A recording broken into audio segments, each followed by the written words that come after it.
এখন আমাকে যা বলবে সবটা সত্যি বলো।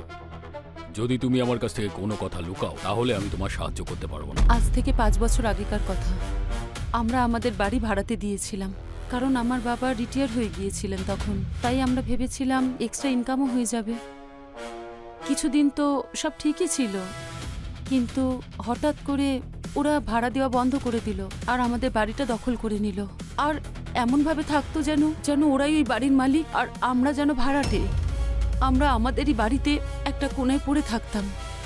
বাবা কেসও করেছিলেন, কিন্তু কিচ্ছু হয়নি।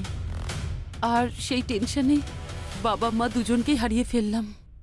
এখন ওই বাড়িতে আমি আর আমার বোন শ্রেয়া থাকতাম।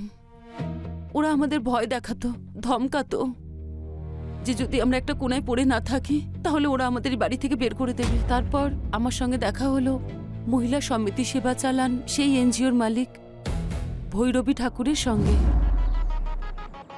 ভৈরবী ম্যাম, এখন তো না আমাদের কাছে বাড়িটা আছে, না কোনো ভবিষ্যৎ। এখন আমাদের দু বোনের কি হবে? তুমি ভয় পেও না সোনিয়া, আমি তোমার সঙ্গে আছি। তোমাকে তোমার বাড়ি আমি ফিরিয়ে দেবই। ওরা খুব শয়তান ম্যাডাম, ওরা এইভাবে আমাদের ছাড়বে না। তুমি আমার স্বামী মুন্না ঠাকুরকে চেনো না?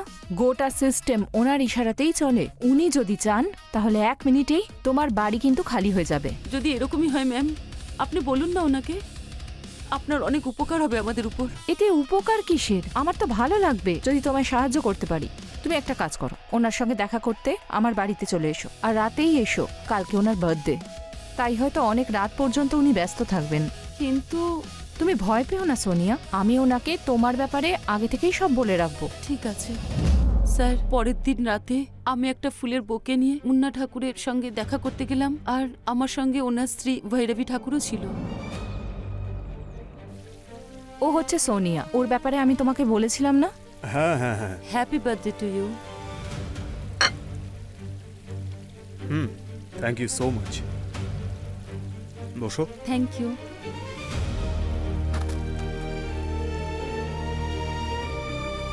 আচ্ছা সোনিয়া, আমি আসি।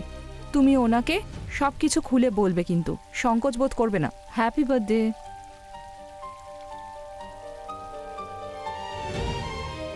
স্যার, আমাদের বাড়িটা কেউ দখল করে নিয়েছে। হ্যাঁ হ্যাঁ, ভৈরবী আমাকে সবটাই বলেছে। তোমার বাড়ি খালি হয়ে যাবে।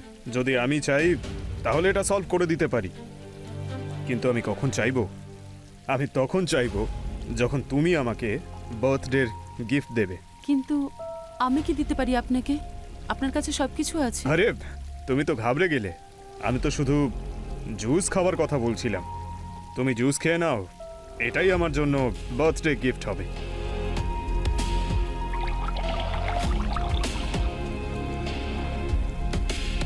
নাও জুস খাও। Thank you.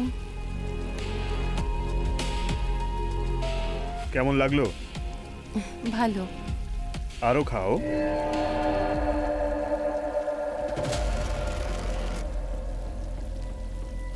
আমার মাথাটা ঘুরছে। এটাকে মাথা ঘোরা বলে না, এটাকে মজা বলে। মজা। বড্ড ইনোসেন্ট তুমি।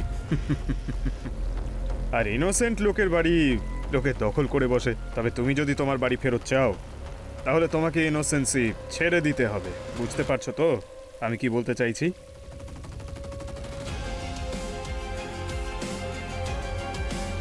আমি ওরকম মেয়ে নই, আপনি ভুল বুঝছেন আমাকে। তুমি সেই শরীরকে বাঁচাচ্ছ যা নশ্বর। যদি শরীরকে বাঁচাও তাহলে তোমার লক্ষ্য ভ্রষ্ট হবে। কিন্তু আমি দূরে যেতে চাই না। আমার কিছু একটা হচ্ছে। এখনো তো অনেক কিছু হওয়া বাকি আছে।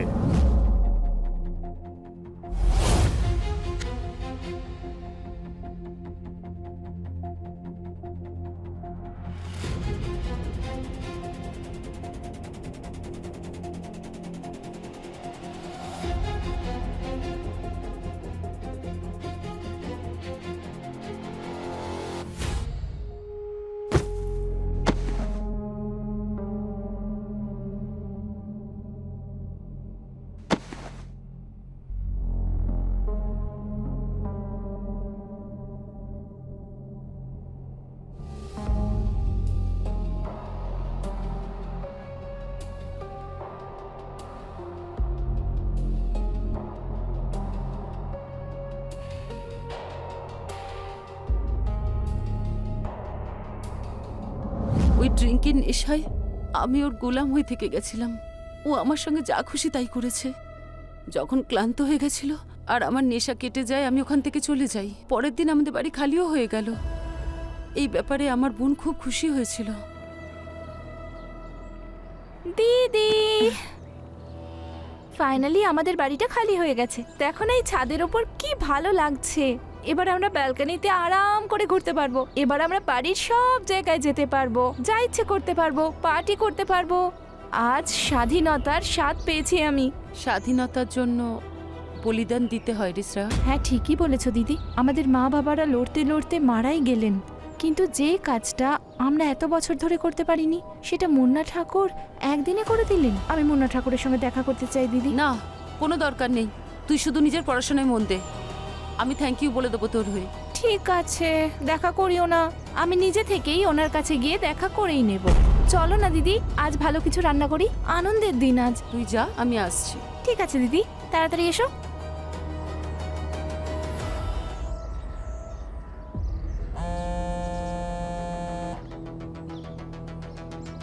হ্যালো সোনিয়া, তোমার বাড়ি খালি হয়ে গেছে তো? হ্যাঁ ma'am, thank you so much. আমাদের সমস্যার সমাধান হয়ে গেছে। সমাধান যখন হয়েছে তখন আমাকে নয়, ওনাকে থ্যাংক ইউ বলো। আজ রাতে থ্যাংক ইউ বলার জন্য আমার বাড়িতে চলে এসো। ওনার খুব ভালো লাগবে। আমি ওনাকে ফোনে থ্যাংক ইউ বলে দেব। আরে ফোন করলে কাজ হবে না। তুমি নেতাজির যে টেস্টটা পাশ করেছো তার জন্য তুমি আমাদের মহিলা সেবা সমিতির ইন্টারনাল মেম্বার হয়ে গেছো। তোমার ফুল বডি চেকআপের ভিডিও আমরা করে নিয়েছি, আর সেই কারণেই নেতাজিকে থ্যাংক ইউ বলার জন্য এখানে আসতে থেকো, আজ রাতেও আর আজকের পরেও। বুঝে গেছো তো?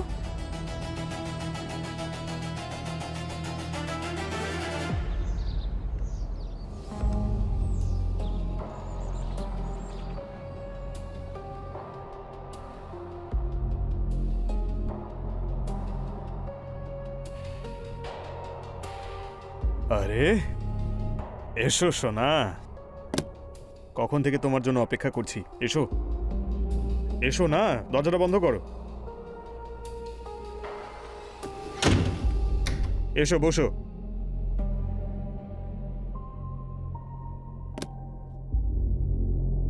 এখন তো জুস না খেয়েই কাজ হয়ে যাবে। আরে তুমি এত ঘাবড়ে যাচ্ছ কেন? দেখো, এই শহরে তোমার কাউকে ভয় পাওয়ার দরকার নেই, বুঝেছো? আমি ছাড়া তোমাকে কেউ টাচও করতে পারবে না। দেখো, আজকে আমি খুব ক্লান্ত হয়ে গেছি। হ্যাঁ, ওই সামনে তেল রাখা রয়েছে, একটু মালিশ করে দাও না তোমার হাত দিয়ে। পুরো শরীরটা হালকা হয়ে যাবে, তারপর তো খুব মজা হবে। শুরু করো।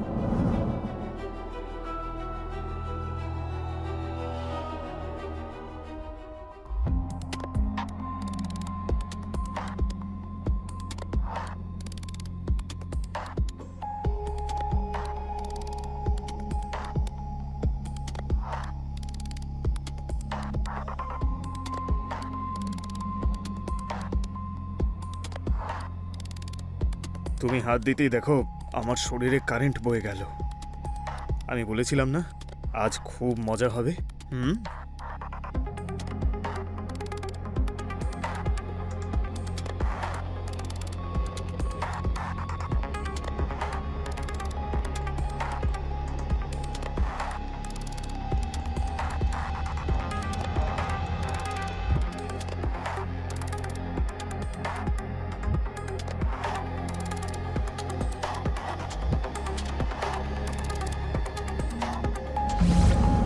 আস্তে আস্তে আমি এই সব কিছুকে নিজের ভাগ্য ভেবে মেনে নিয়েছিলাম। মুন্না ঠাকুর যখনই ডাকতো আমাকে যেতে হতো। এই সব চলছে প্রায় 1 বছর হয়ে গেছে, আর মুন্না ঠাকুরের জন্মদিনের দিনটাও এলো। আর এই বার্থডেতে আবার ওর বউ ভৈরবী অন্য একটা মেয়েকে ওনার বার্থডে গিফট হিসেবে প্রেজেন্ট করতে চলেছিল।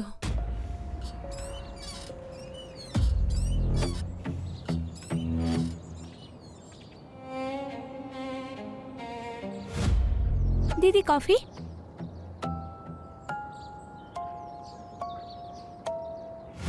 কি হলো, এইভাবে দাঁড়িয়ে আছিস কেন? দিদি, আমার একটা কাজ করে দেবে প্লিজ?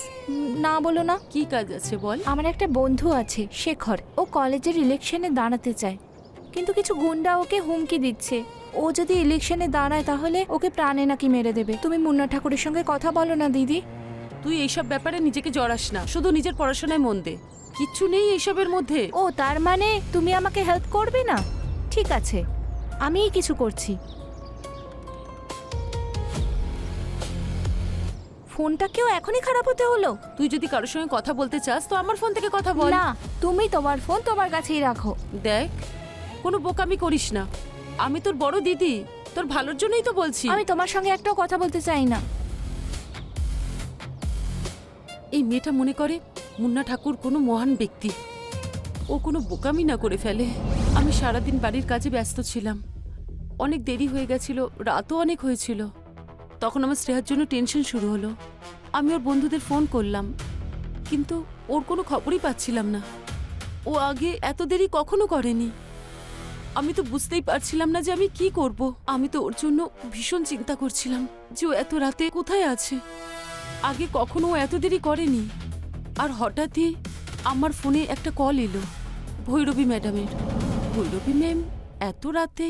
হ্যালো, হ্যাঁ ভৈরবী ম্যাম বলুন, আপনি হঠাৎ ফোন করলেন? তোমার হয়তো মনে নেই আজকে নেতাজির জন্মদিন। আমার মনে আছে, কিন্তু আপনি তো ওনাকে আজ নতুন একটা মেয়ে দেবেন তাই না, অ্যাজ এ বার্থডে প্রেজেন্ট? সেটা বলার জন্যই তো তোমাকে ফোন করেছি।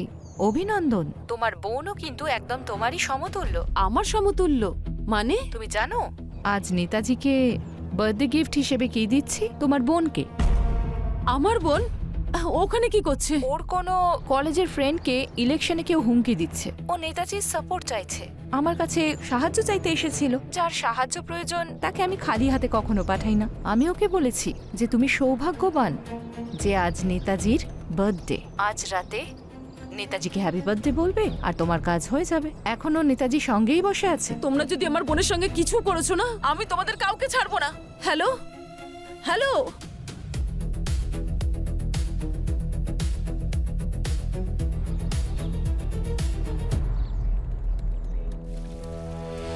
নেতাজি আপনাকে জন্মদিনের অনেক অনেক শুভেচ্ছা। Thank you so much. আমি আপনার সঙ্গে দেখা করে আপনাকে থ্যাংক ইউ বলতে চাইছিলাম। আপনি আমাদের বাড়ি খালি করিয়েছেন, অনেক উপকার করেছেন। সত্যি বলছি, আমাদের বাড়ি খালি করিয়ে আপনার কাছে আমাদের ঋণী করে রাখলেন। অ্যাকচুয়ালি আরও একটা প্রবলেম হয়েছে। আচ্ছা, ওই কলেজের ইলেকশনের তো ভৈরবী আমাকে বলেছিল যে তোমার কোনো ফ্রেন্ড কলেজের ইলেকশনে দাঁড়াচ্ছে আর ওকে অনেকে হুমকি দিচ্ছে। তুমি টেনশন নিও না, আমি আছি তো, সব ঠিক হয়ে যাবে। ভৈরবী, জুস খাওয়াও? হ্যাঁ, নাও। আরে আরে জুস খাও না। যে আমার সঙ্গে জুস খায় তার কাজ হয়ে যায়। আমি ঠিক বুঝলাম না। আরে মজা করছি, জুস খাও।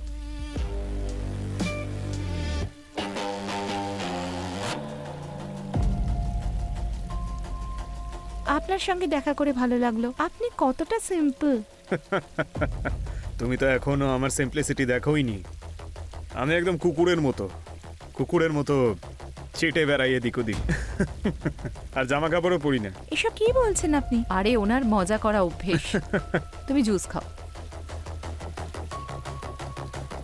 আপনি সত্যি খুব মজা করেন। সে তো ঠিকই বলেছো।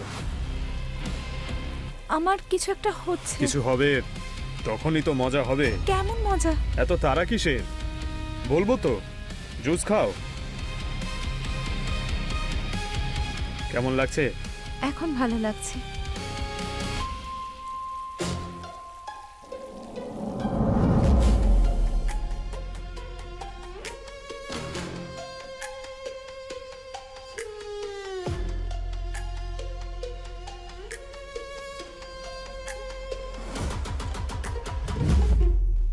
কোথায় আমার বোন? কি করতে এসেছো? শ্রেয়ার সঙ্গে এটা করে ঠিক করনি। আমি ওকে নিতে এসেছি। শ্রেয়া নেতাজির বার্থডে গিফট। আজ সারা রাত ও নেতাজির সাথেই থাকবে। সকালের আগে ওকে কেউ নিয়ে যেতে পারবে না। প্লিজ আমার বোনকে ছেড়ে দিন, প্লিজ। না, ছাড়তে পারবো না। তোমার বিষয়টা বুঝতে হবে। এখানে কেউই রুল কিন্তু ভাঙতে পারে না। সকালবেলা শ্রেয়া একদম সুস্থভাবে তোমার বাড়িতে পৌঁছে যাবে। ওই দিন তো আমি ফিরে এলাম, কিন্তু সিদ্ধান্ত নিয়েছিলাম যে আমি মুন্না ঠাকুরের থেকে প্রতিশোধ নেবই।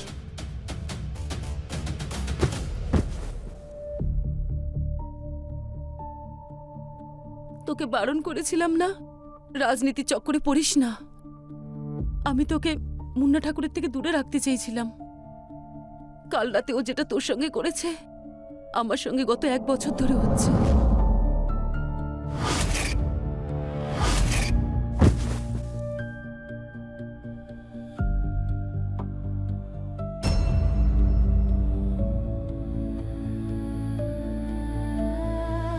ও আমাকে জুস খাইয়ে আমারও সুযোগ নিয়েছে। তুই চিন্তা করিস না, আমাদের সঙ্গে ও যেটা করেছে আরো অনেক মেয়ের সঙ্গে একই কাজ করেছে। আমি এর প্রতিশোধ অবশ্যই নেব। আমি মুন্না ঠাকুরকে যে কোনো মূল্যে শেষ করতে চেয়েছিলাম। আমি ওকে কল করেছিলাম যে আমি আসছি। ও আমার বোন শ্রেয়াকে ডেকে পাঠালো। আমি বললাম ওর শরীরটা একদম ভালো নেই, তাই আমি ওর বাড়ি চলে গেলাম।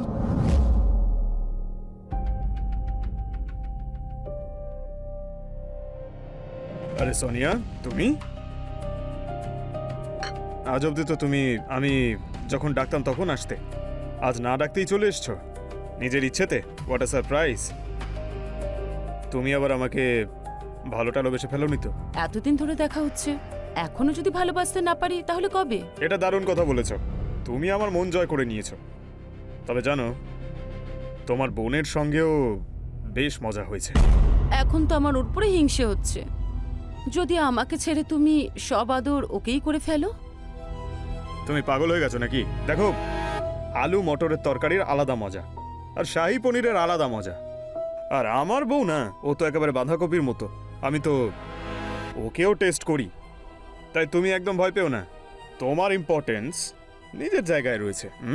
বুঝেছো? আমি জানি, সেই জন্যই তো এত ভালোবাসি। সিরিয়াসলি? আচ্ছা, আমি কিছু একটা বানিয়ে এনেছি। আচ্ছা, তার আগে কিছু খাবে? না না, তোমার জন্য একটা জিনিস আছে, আমার ভালোবাসার প্রমাণ। আচ্ছা, এটা আমি নিজের হাতে বানিয়েছি, স্পেশালি তোমার জন্য। আমি এটা নিজের হাতে বানিয়েছি, তাহলে নিজের হাতেই খাইয়ে দিই। চলো, মুখ খোলো। আগে তোমাকে ছোট্ট একটা কিস করি। এত বড়? হ্যাঁ। খাবো?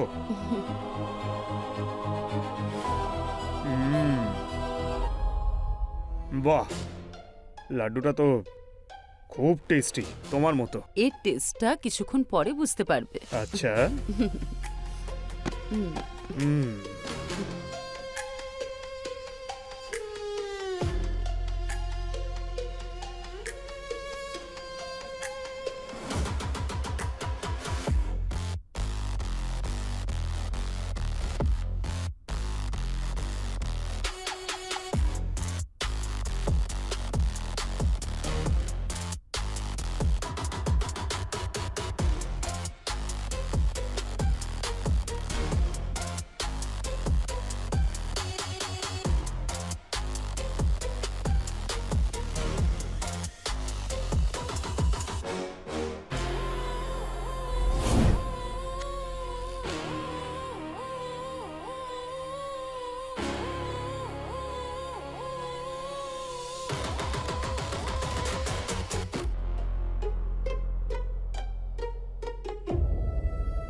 এই, তুমি আমাকে কি খাওয়ালে?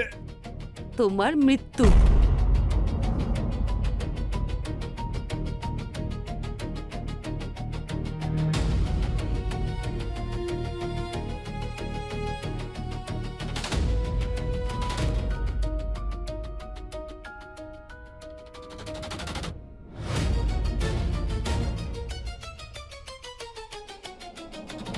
এটাই ছিল আমার গল্প। এখনো কি আপনার চোখে আমি একজন অপরাধী? আমার চোখে না হলেও আইনের চোখে অবশ্যই তুমি অপরাধী। এখন দেখতে হবে আদালত এটার উপর কি রায় দেয়।